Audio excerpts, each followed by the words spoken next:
ऐसे मकड़जाल की परतों को खोलने जा रहे हैं, एक ऐसा ग्लोबल नेटवर्क जो दुनिया भर के राजनीतिक दलों, सिविल सोसाइटी और कुछ बेहद ताकतवर लोगों को एक अदृश्य धागे में पिरोता है। ये एक ऐसी कहानी है जो पर्दे के पीछे चलती है, लेकिन जिसका असर हम सब पर पड़ता है। कहानी की शुरुआत होती है इन तारीखों से, 18 से 20 सितंबर 2025। जगह है अर्जेंटीना का ब्यूनस आयर्स शहर। यहाँ एक बहुत बड़ी अंतर्राष्ट्रीय राजनीतिक बैठक होती है और इसी बैठक से वो कनेक्शन सामने आते हैं जिसने दुनिया भर की खुफिया एजेंसियों और सरकारों के कान खड़े कर दिए। हम इस पूरे जाल को 6 हिस्सों में समझेंगे। ब्यूनस आयर्स की उस मीटिंग से शुरू करके हम इस अलायंस के मास्टरमाइंड तक पहुंचेंगे, उनके काम करने के तरीके यानी टूल किट को समझेंगे, फिर देखेंगे कि कैसे इस टूल किट का इस्तेमाल दक्षिण अमेरिका में हुआ और सबसे जरूरी भारत में इसका कनेक्शन कहां और कैसे जुड़ता है। तो चलिए इस पहेली को सुलझाना शुरू करते हैं। तो पहला पड़ाव, ब्यूनस आयर्स की वो सभा। ये कॉन्फ्रेंस प्रोग्रेसिव अलायंस नाम के एक संगठन ने बुलाई थी। नाम सुनने में कितना अच्छा लगता है, प्रोग्रेसिव अलायंस, लेकिन क्या ये उतना ही सीधा है जितना इसका नाम लगता है? इस बैठक में भारत से 3 बड़े नाम शामिल थे। कांग्रेस के सलाहकार सैम पित्रोदा, तमिलनाडु से कांग्रेस सांसद ज्योतिमणि सन्नीमलाई और समृद्ध भारत फाउंडेशन के पुष्पराज देशपांडे। ये सिर्फ 3 लोग नहीं थे, ये एक सीधा कनेक्शन था, एक बड़ी राजनीतिक पार्टी और एक सिविल सोसाइटी फाउंडेशन के बीच का एक मजबूत पुल। लेकिन असली खेल तो कहीं और ही चल रहा था। जो बैठकें कैमरों के सामने हो रही थी वो तो बस दिखावा थी। असली चर्चाएं, असली रणनीति तो पर्दे के पीछे सवॉय होटल के बंद कमरों में बन रही थी। और इन बैठकों का सिर्फ और सिर्फ एक एजेंडा था, भारत का राजनीतिक भविष्य। तो अब सवाल उठता है कि ये प्रोग्रेसिव अलायंस आखिर है क्या भला? कौन है इसके पीछे और इसका असली मकसद क्या है? चलिए इस नेटवर्क के आर्किटेक्ट से मिलते हैं। कागज पर तो इसे राजनीतिक संगठनों का एक अंतर्राष्ट्रीय गठबंधन बताया जाता है, एक ऐसा मंच जहां सब मिलकर बातचीत करते हैं। सुनने में तो बड़ा अच्छा और हानि रहित लगता है ना, जैसे कोई डिस्कशन क्लब हो।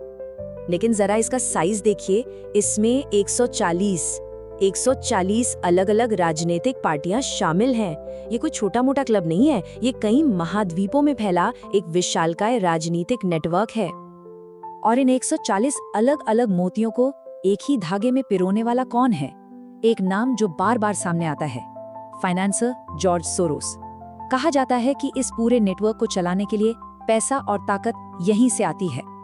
और ये असर कहां तक है? अमेरिका की डेमोक्रेटिक पार्टी, यूनाइटेड किंगडम की लेबर पार्टी, चिली की फ्रंटे एम्प्लियो और हाँ, भारत की कांग्रेस पार्टी भी कथित तौर पर इसी नेटवर्क का हिस्सा है। दुनिया की कुछ सबसे बड़ी और पुरानी पार्टियां। और इनका असली मकसद सिर्फ बातचीत करना नहीं, बल्कि दुनिया भर में ऐसी सरकारें बनाना जो इनके इशारों पर चले। सोरोस समर्थित पार्टियों की सरकारें। वाह, क्या मामूली सा ख्वाब है, पूरी दुनिया में अपनी पसंद की सरकारें बनाना। महत्वाकांक्षा हो तो ऐसी। तो ये बड़ा सवाल है कि आखिर ये करते कैसे हैं? क्या इनके पास कोई जादू की छड़ी है? नहीं, जादू की छड़ी नहीं। इनके पास एक तरीका है, एक प्लान है, जिसे रिजीम चेंज टूल किट यानी सरकार बदलने का टूल किट कहा जाता है। एजेंडा बिल्कुल साफ है, इसमें कोई लाग लपेट नहीं। दुनिया भर में जहां जहां दक्षिणपंथी यानी राइट विंग सरकारें हैं, उन्हें योजनाबद्ध तरीके से हटाना। लक्ष्य बिल्कुल स्पष्ट है। और ब्यूनस आयर्स की उन प्राइवेट मीटिंग्स में भारत ही मुख्य मुद्दा था। बताया जाता है कि सैम पित्रोदा ने वहां चिंता जताई कि बहुत कोशिशों के बाद भी भारत में मोदी सरकार को हटाने का उनका मकसद अभी तक पूरा नहीं हो पाया है। तो ये रिजीम चेंज टूल किट है क्या? ये किसी भी देश के राजनीतिक नतीजों को प्रभावित करने के लिए बनाई गई एक सोची समझी कार्यप्रणाली है। ये सिर्फ एक आइडिया नहीं, बल्कि एक पूरा सिस्टम है जिसे किसी भी देश में लागू किया जा सकता है। और ये टूलकिट 3 स्टेप्स में काम करता है। स्टेप 1, सॉफ्ट पावर और पीआर का इस्तेमाल करके देश में एक माहौल बनाना। स्टेप 2, एनजीओज और एक्टिविस्ट समूहों यानी सिविल सोसाइटी को एकजुट करके जमीन पर उतारना। और स्टेप 3, युवाओं के नेतृत्व में बड़े बड़े सामाजिक आंदोलन खड़े करना, जिससे देश में अस्थिरता पैदा हो। एक पूरी तरह से तैयार की गई विनाशकारी योजना। तो क्या ये टूलकिट सिर्फ कागजों पर है? नहीं, चलिए देखते हैं कि इसे कहां-कहां इस्तेमाल किया गया है। और इसके लिए हमें चलना होगा दक्षिण अमेरिका, जो इन ऑपरेशनों का एक तरह से टेस्टिंग ग्राउंड बन चुका है। पहला केस स्टडी कोलंबिया। यहाँ ये नेटवर्क इतना घना है कि आप हैरान रह जाएंगे। एक तरफ राहुल गांधी और जॉर्ज सोरोस के बेटे एलेक्स सोरोस जैसे बड़े नाम, तो दूसरी तरफ डेस्टिसिया, मानोस विजिबल्स फाउंडेशन जैसे दर्जनों स्थानीय संगठन जो जमीन पर काम कर रहे हैं। एक पूरी फौज तैयार है।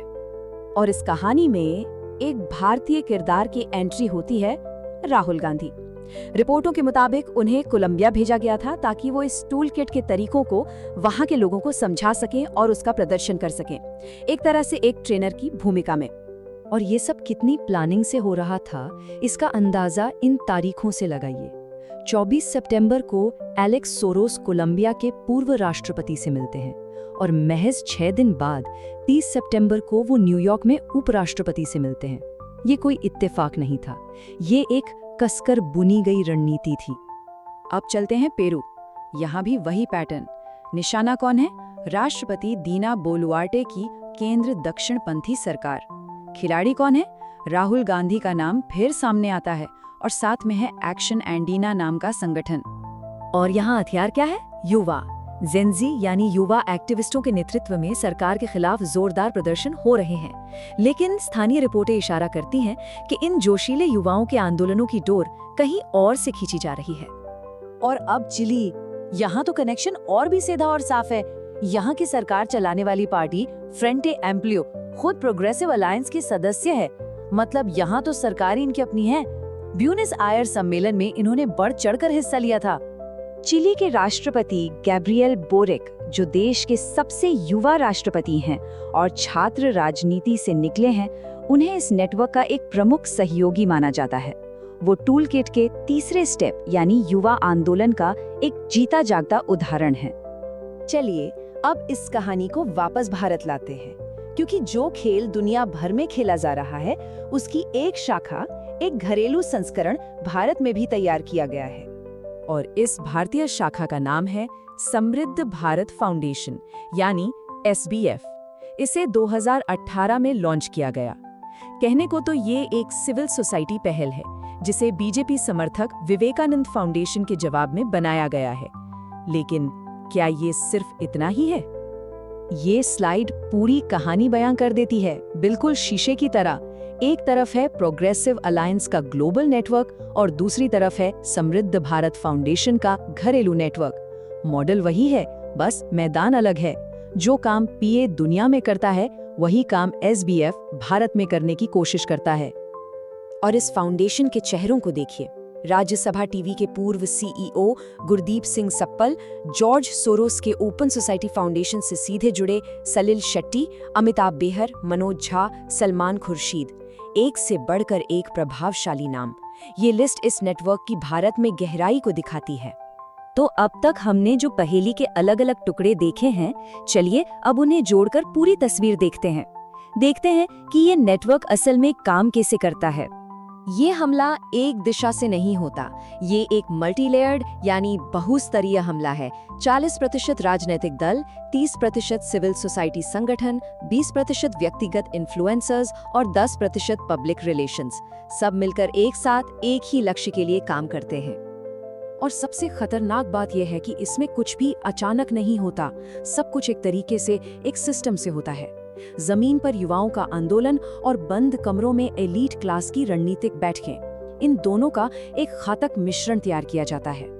लैटिन अमेरिका में राहुल गांधी की भूमिका को अब आप समझ सकते हैं। वो सिर्फ एक टूरिस्ट नहीं थे, वो वहां ऑपरेशनल नॉलेज यानी काम करने के तरीकों का आदान प्रदान करने गए थे।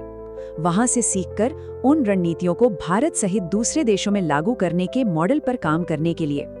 और अब हम वापस ब्यूनस आयर्स की उस बैठक पर आते हैं जहां से हमने ये कहानी शुरू की थी। वो सिर्फ एक कॉन्फ्रेंस नहीं थी, वो इस वैश्विक राजनीतिक मशीन के सभी पुर्जों को एक साथ सिंक्रोनाइज करने का एक बड़ा ऑपरेशन था। वो इस बात का सबूत है कि ये नेटवर्क कितना गहरा और कितना शातिर है। और अंत में ये हमें एक बहुत ही गंभीर सवाल पर लाकर खड़ा कर देता है।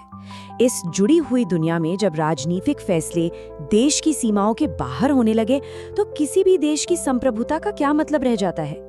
ये अंतर्राष्ट्रीय सहयोग और बाहरी हस्तक्षेप के बीच की उस महीन रेखा को मिटा देता है और हमें ये सोचने पर मजबूर करता है कि क्या किसी देश के राष्ट्रीय निर्णय वाकई में राष्ट्रीय रह भी गए।